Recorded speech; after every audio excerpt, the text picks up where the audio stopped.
Bonsoir à toutes et à tous, bonsoir frères et sœurs. En tout cas, que le Seigneur vous bénisse, qu'il nous bénisse ensemble. Et c'est une grâce pour nous de pouvoir passer cette soirée ensemble et de pouvoir entendre l'Évangile. Parce que nous croyons que la parole de Dieu transforme des vies encore aujourd'hui. Parce que vraiment, c'est un temps de miracle, moi je dis, parce que quand l'Évangile est annoncé, alors des cœurs sont transformés et des vies sont complètement changées.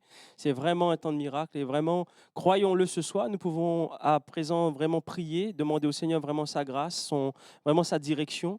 Et que peut-être vous avez besoin d'une parole ce soir, de dire Seigneur, tu vois, par l'épreuve par lesquelles je passe, j'ai besoin, Seigneur, peut-être une parole de toi. Alors nous allons prier ensemble et vous, avec moi, nous allons vraiment élever notre voix en disant Seigneur, vraiment, que tu puisses diriger ces moments. Amen. Seigneur, je veux te dire merci parce que tu es vivant. Je veux te dire merci parce que tu es ressuscité, parce que Seigneur, tu es là, tu es présent.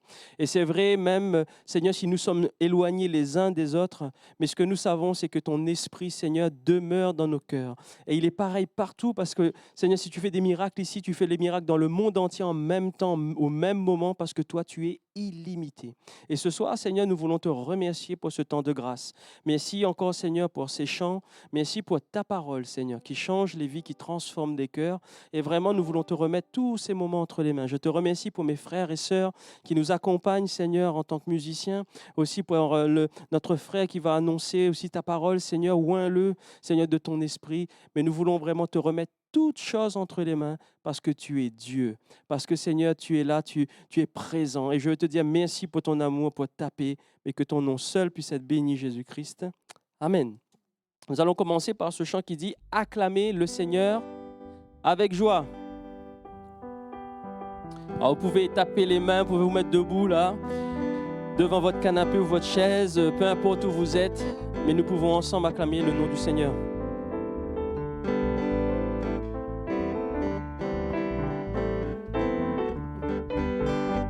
Ensemble.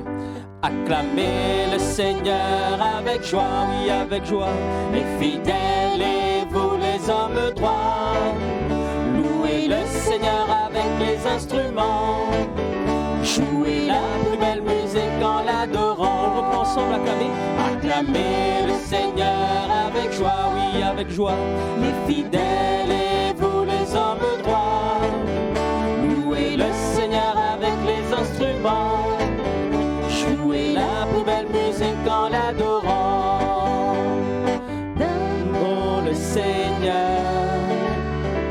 a créé le ciel et par sa parole toutes les étoiles. Oui, acclamez le Seigneur avec joie, oui, avec joie, les fidèles et vous les hommes droits.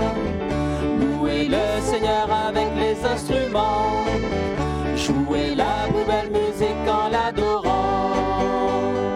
Le Seigneur nous voit et il nous protège. Ses plans sont parfaits, ils vont s'accomplir. Acclamez le Seigneur avec joie, les fidèles et vous les hommes droits. Louez le Seigneur avec les instruments, jouez la plus belle musique en l'adorant. C'est par le Seigneur que sont toutes choses. Il a tout créé par sa volonté, par sa volonté. Acclamez le Seigneur avec joie, les fidèles et vous les hommes droits. Louez le Seigneur avec les instruments, jouez la plus belle musique en l'adorant. Amen. Nous allons continuer avec ce chant qui dit « Il est sorti du tombeau, la mort a perdu sa puissance ». Ça voudrait dire vous et moi, nous sommes vivants pour l'éternité. Même si notre vie ici-bas se termine humainement parlant, mais ce que nous savons, nous allons être ressuscités avec le Seigneur grâce à Jésus-Christ. Ensemble ? Il est sorti du tombeau, la mort a perdu sa puissance. Il est sorti du tombeau, la mort a perdu sa puissance. Alléluia.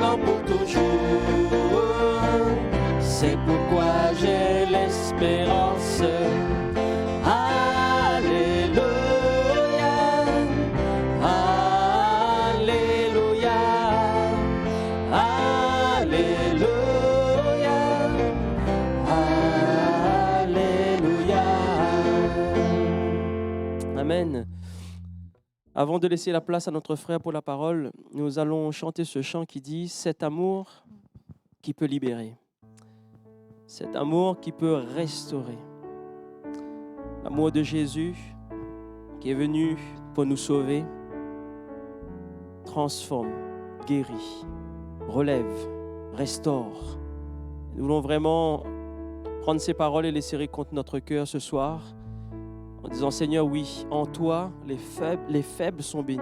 En toi, les faibles sont affermis. En toi, les cœurs brisés sont rétablis. Parce que tu as donné ta vie pour chacun d'entre nous. » Alléluia. En toi, les faibles sont bénis. En toi, les faibles sont affermis. Les cœurs brisés, tu rétablis, donnant la vie. Cet amour qui peut libérer, cet amour qui peut restaurer, nous appelle par notre nom. Tu nous appelles par notre nom. Ce Dieu qui créa tout l'univers, ce Dieu qui va mourir au calvaire, nous appelle par notre nom. Tu nous appelles par notre nom. À ceux qui doutent dans la foi, aux chancelants, tu tends les bras. Tu les appelles de ta voix. Venez à moi, cet amour qui peut libérer, cet amour qui peut restaurer, nous appelle par notre nom. Tu nous appelles par notre nom. Ce Dieu qui créa tout l'univers, ce Dieu qui va mourir au calvaire, nous appelle par notre nom. Tu nous appelles par notre nom. Oh, oh, oh, oh, oh, oh,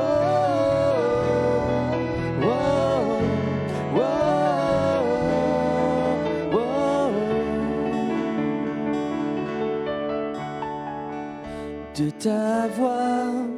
De ta voix, tu nous appelles à la croix. De ta voix, tu nous appelles à la croix. De ta voix, tu nous appelles à la croix. De ta voix, tu nous appelles à la croix. Cet amour qui peut libérer, cet amour qui peut restaurer, nous appelle par notre nom. Tu nous appelles par notre nom. Ce Dieu qui créa tout l'univers, ce Dieu qui va mourir au calvaire, nous appelle par notre nom. Tu nous appelles par notre nom. Oh, oh, oh, oh, oh, oh, oh, oh, oh. Alléluia. Que Dieu soit béni pour ces moments que nous passons ensemble. Et j'aimerais ouvrir la parole du Seigneur dans le livre des Actes des Apôtres au chapitre 4 et au verset 12. Et imprégnez-vous de ce passage où le Seigneur nous dit, parlant de Jésus, il est dit ceci: « Il n'y a de salut en aucun autre, car il n'y a sous le ciel aucun autre nom qui ait été donné parmi les hommes par lequel nous devions être sauvés. » Il est question de Jésus. Il n'y a personne. Jésus est l'indispensable. Il est le seul qui a été donné pour nous assurer la vie éternelle. Il a été donné pour nous sauver, pour que nous soyons sauvés, nous rappelle l'Écriture. Ce qui est important, je voudrais voir aujourd'hui avec vous, c'est d'avoir Jésus avec nous. Ce qui est important, c'est d'avoir la vraie foi.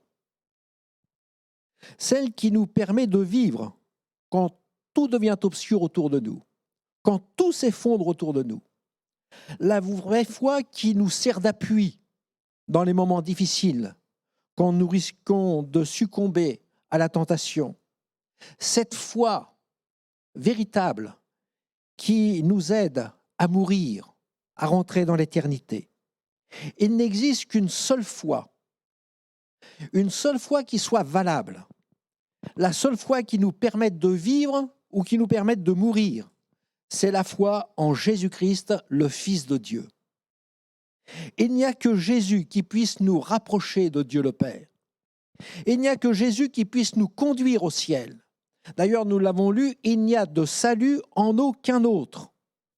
Jésus est venu pour nous sauver de la mort éternelle, car il n'y a sous le ciel aucun autre nom qui ait été donné parmi les hommes par lequel nous devions être sauvés. Personne ne pourra jamais s'approcher de Dieu le Père sans passer par Jésus.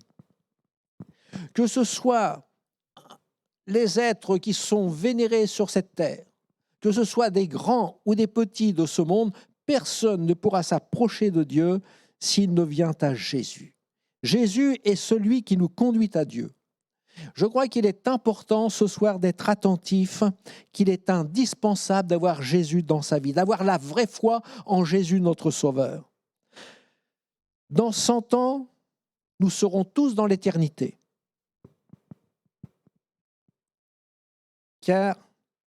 Et c'est important de le savoir, et alors une seule chose comptera pour chacun d'entre nous. C'est d'avoir connu la personne de Jésus.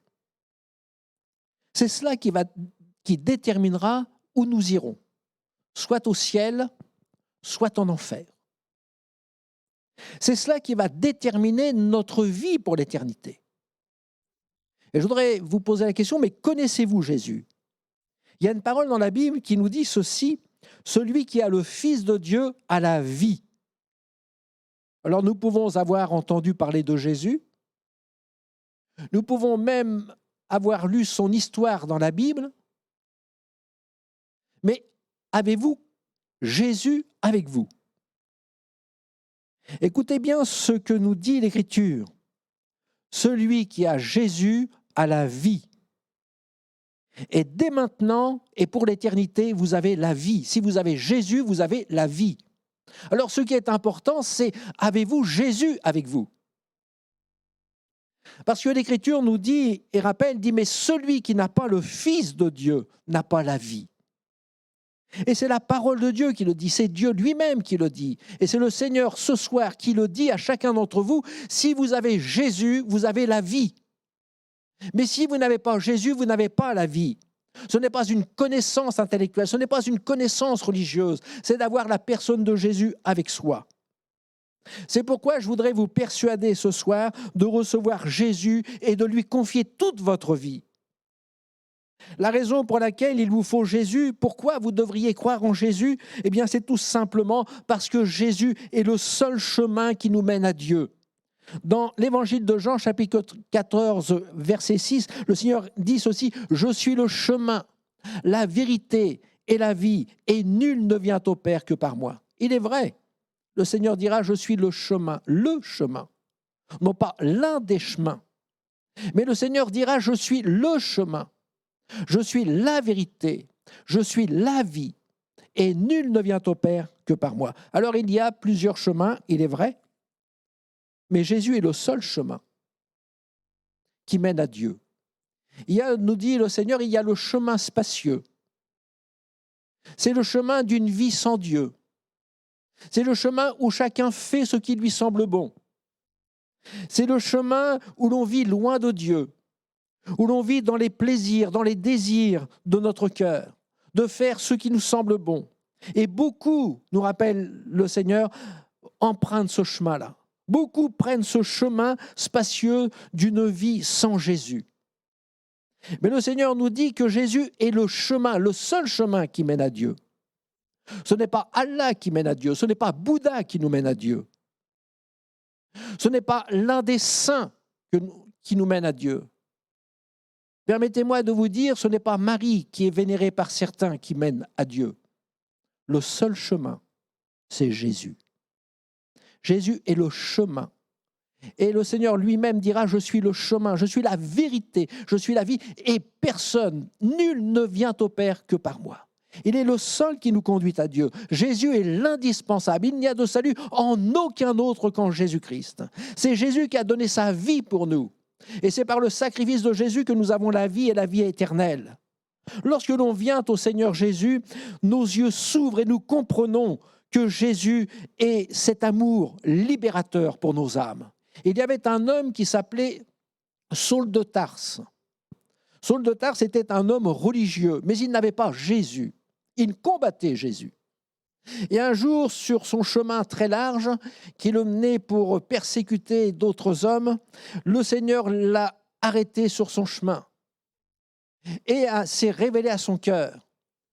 Et lorsque Dieu va se révéler à son cœur, ses yeux vont s'ouvrir. Et il rappelle son histoire, ce que le Seigneur a fait pour lui. Il est dit que comme des écailles sont tombées de ses yeux. Et ses yeux, son regard était totalement différent. Il a vu les choses différemment. Et lorsque l'on vient au Seigneur, nos yeux s'ouvrent. Et nous comprenons qui est la personne de Jésus. Puisse le Seigneur ce soir faire tomber les écailles qu'il peut y avoir encore sur vos yeux, pour que vous puissiez comprendre qui est la personne de Jésus. Qu'il est cet amour libérateur, il est le seul qui libère. Il est celui qui guérit, mais il est celui qui libère votre âme, qui peut vous rendre victorieux. Dieu veut que tous les hommes soient sauvés. Il veut que vous soyez sauvés. Mais il ne peut le faire qu'au détriment de sa justice. Il ne peut nous sauver au détriment de sa justice. Et pour nous sauver, il a fallu que la justice de Dieu soit accomplie. Et le Seigneur ne peut fermer ses yeux sur nos fautes. Le Seigneur ne peut laisser impuni notre péché. Tout péché doit être condamné et nous devons subir la condamnation. Nous devons payer le prix de nos fautes, de nos erreurs, de nos péchés d'hier. Et c'est la raison pour laquelle Dieu, dans sa grâce, a envoyé Jésus, son Fils unique, pour nous donner le salut, pour nous réconcilier avec lui-même. Dieu est intervenu pour me réconcilier avec lui. Et chacun ce soir peut dire, Dieu est intervenu en envoyant Jésus dans le monde pour me réconcilier avec lui. Ça, c'est la grâce de Dieu. Et pour le faire, le Seigneur est intervenu. Il a voulu que sa justice soit accomplie. Le châtiment qui nous donne la paix est tombé sur la personne de Jésus. Celui qui a péché doit mourir. Et les conséquences de nos péchés, c'est la mort. Mais Dieu, dans sa grâce, a envoyé Jésus pour qu'il meure à notre place. Lorsque nous regardons vers Jérusalem, il y a une colline que l'on appelle Golgotha. Et nous y voyons, en ce jour sombre, des milliers de personnes qui sont rassemblées pour assister à une scène qui va marquer pour toujours l'humanité. Il y a 3 croix qui sont dressées sur cette colline. L'homme sur la croix de gauche est un pécheur. L'homme sur la croix de droite est un pécheur. Mais regardez celui qui est au milieu. C'est Jésus. C'est cet homme qui est couronné d'épines. Cet homme est cloué sur cette infâme croix. Et celui qui est cloué sur cette infâme croix, c'est Jésus, le Fils du Dieu vivant. Pourquoi ? Pourquoi est-il cloué sur la croix ? Il est ce que nous dit le Seigneur dans sa parole, il est l'agneau de Dieu qui ôte le péché du monde. Il est celui qui vient réconcilier le monde avec Dieu, son Père. Tandis que vous l'avez trouvé, tandis que nous sommes tous sous la colère de Dieu, que nous nous trouvons sous la colère du Seigneur, nous demeurons, que cette colère de Dieu demeure sur nous. Jésus a donné sa vie pour nous sauver. Et dans Ésaïe, il nous a dit, mais il était blessé pour nos péchés. Jésus était brisé pour nos iniquités. Et le châtiment qui nous donne la paix, mais la paix avec Dieu, est tombé sur Jésus. Et c'est par les meurtrissures de Jésus que nous sommes guéris. Sans Jésus qui donne sa vie à la croix du Calvaire, sans Jésus qui subit la condamnation à notre place, nous serions tous anéantis par le jugement de Dieu. Sans Jésus, quoi que je fasse, je n'aurai jamais le cœur en paix. Sans Jésus, je ne pourrais pas mourir sans éprouver une grande angoisse du fait de rentrer dans l'éternité. Sans Jésus, je courrais à la perdition éternelle. La parole de Dieu me dit et nous rappelle, il n'y a de salut en aucun autre qu'en Jésus-Christ, notre Sauveur. Car il n'y a sous le ciel aucun autre nom. Il n'y a aucune autre personne qui était donnée pour que nous puissions être sauvés. Jésus est celui qui a donné sa vie pour nous. Il est celui qui est mort. Et dans 1 Thessaloniciens, chapitre 1er, verset 10, il dit « Et pour attendre des cieux son Fils, qui a ressuscité des morts. » Jésus est mort, mais il est ressuscité. Et Jésus est celui qui nous délivre de la colère à venir.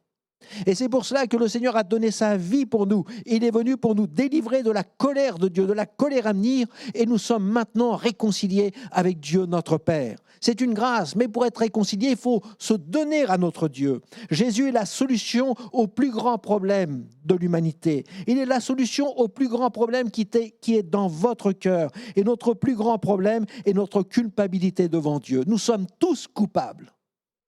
Nous sommes tous coupables devant Dieu.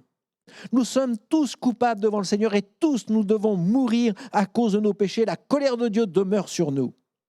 Mais Jésus est venu pour nous libérer de la colère. Il est le grand libérateur de notre âme. Personne ne peut ôter le poids énorme de notre culpabilité. Seul Jésus peut résoudre le grand problème de notre cœur. Le seul problème de notre cœur, c'est Jésus qui peut le résoudre, parce qu'il est mort pour nous, il est mort pour vous. Il s'est chargé de vos péchés.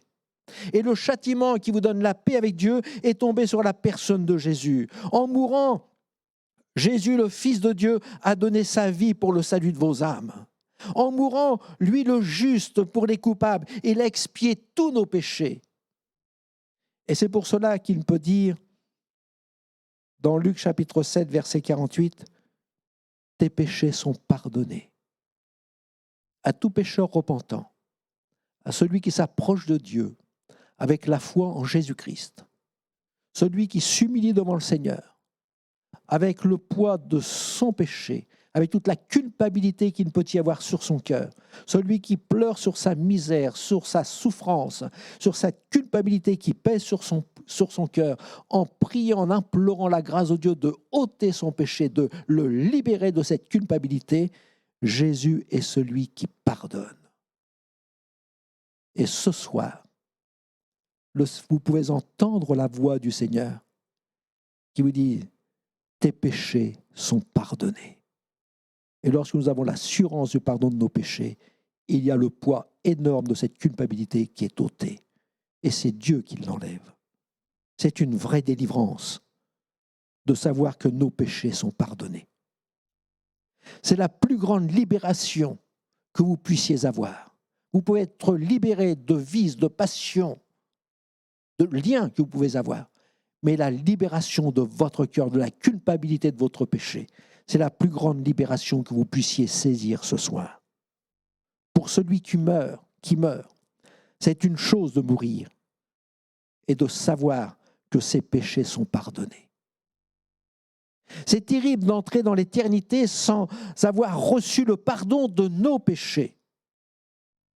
Jésus est celui qui pardonne. Il pardonne aujourd'hui encore à chacun de nous. Il suffit de confesser ses péchés, de se repentir, d'implorer le pardon du Seigneur. Jésus est celui qui pardonne. Il n'y a de salut en aucun autre qu'en Jésus-Christ. Pourquoi demander pardon au Seigneur Jésus? Parce que l'Écriture nous rappelle, nous dit, c'est vous l'avez crucifié. Vous avez crucifié le Fils de Dieu. Vous l'avez crucifié à cause de vos péchés. Et nous avons tous crucifié Jésus à cause de nos péchés. Il s'est chargé de nos fautes. Il s'est chargé du poids de nos péchés. Il a subi la condamnation à notre place pour que nous puissions recevoir la vie et la vie éternelle. Il a pris nos péchés sur lui. Il a subi la condamnation à notre place pour nous réconcilier avec notre Dieu, pour nous faire échapper à la colère de Dieu. C'est nous, chacun de nos péchés, qui étaient nos souffrances dans le corps du Seigneur, et c'est à cause de mes péchés que Jésus est mort sur la croix.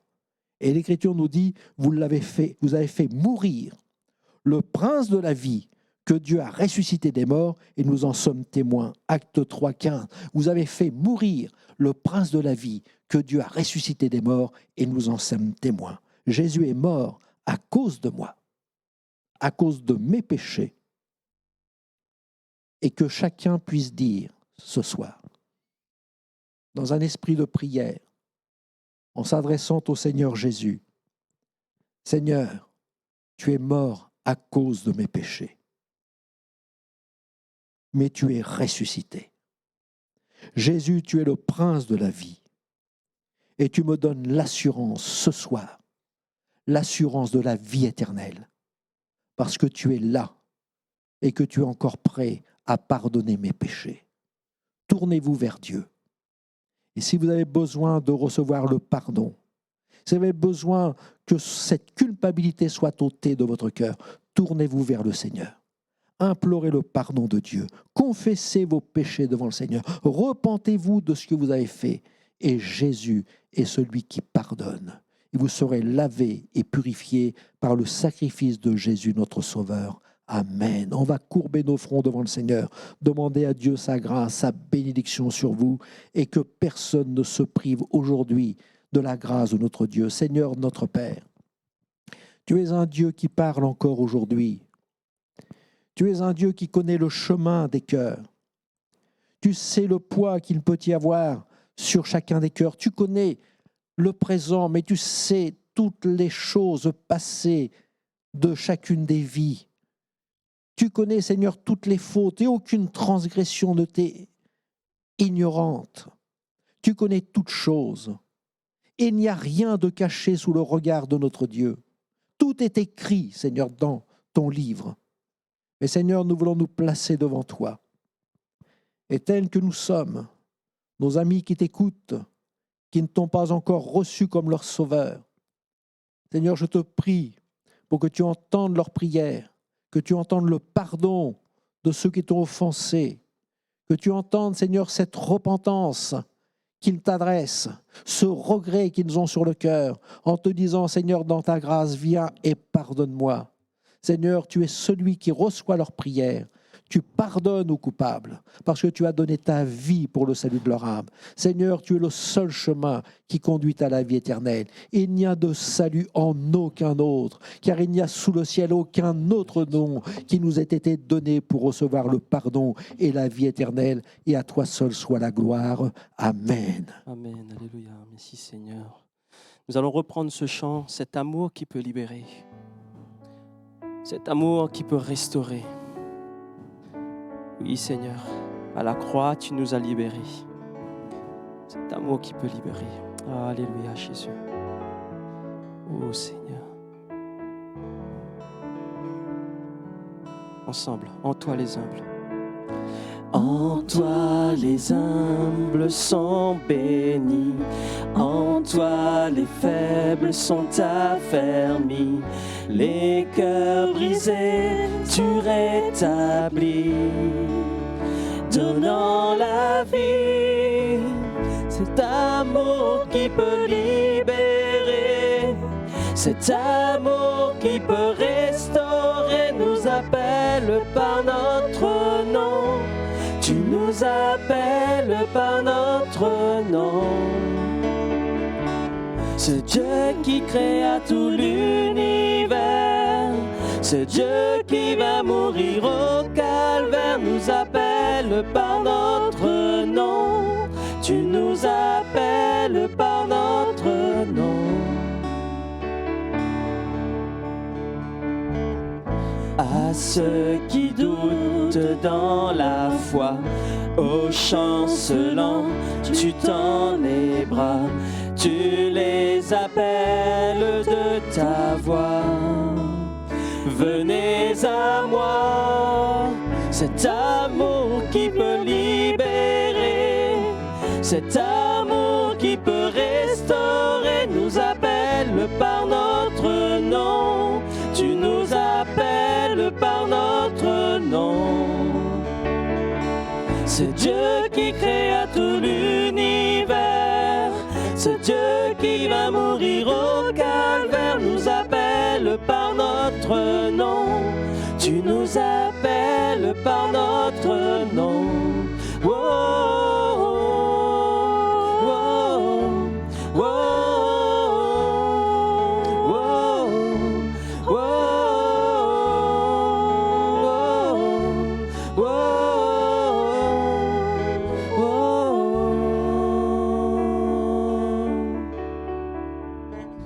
de ta voix, tu nous appelles à la croix. De ta voix, tu nous appelles à la croix. De ta voix, tu nous appelles à la croix. De ta voix, tu nous appelles à la croix. C'est ta voix, de ta voix, tu nous appelles à la croix. De ta voix, tu nous appelles à la croix. Cet amour qui peut libérer, cet amour qui peut restaurer, nous appelle par notre nom. Tu nous appelles par notre nom. C'est Dieu qui créa tout l'univers, c'est Dieu qui vient mourir au calvaire, nous appelle par notre nom. Tu nous appelles par notre nom. Oh, oh, oh, oh, oh, oh,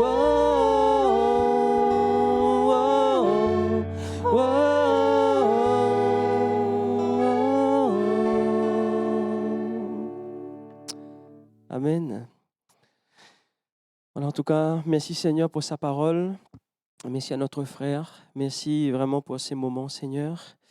Nous allons faire quelques annonces. Donc, demain après-midi, nous avons à Maréchal Joffre notre réunion d'évangélisation. Donc, soyez nombreux. Venez, venez écouter l'évangile. C'est à 14h30 à Maréchal Joffre. Et demain soir, nous avons aussi notre réunion de prière à 19h. Ensuite, dimanche, nous avons notre culte. Comme nous l'avons dit, nous avons aussi un invité. C'est notre frère Yanis Gauthier qui sera présent. Et vendredi soir, nous avons aussi une exhortation à 21h. Donc, n'hésitez pas à transmettre les liens en signe d'évangélisation pour les frères et sœurs, pour les amis peut-être autour de nous. Donc, n'hésitez pas vraiment à transmettre les liens afin qu'un plus grand nombre puisse entendre parler du Seigneur. Donc, que le Seigneur vous bénisse, qu'il vous garde et bonne fin de semaine à vous.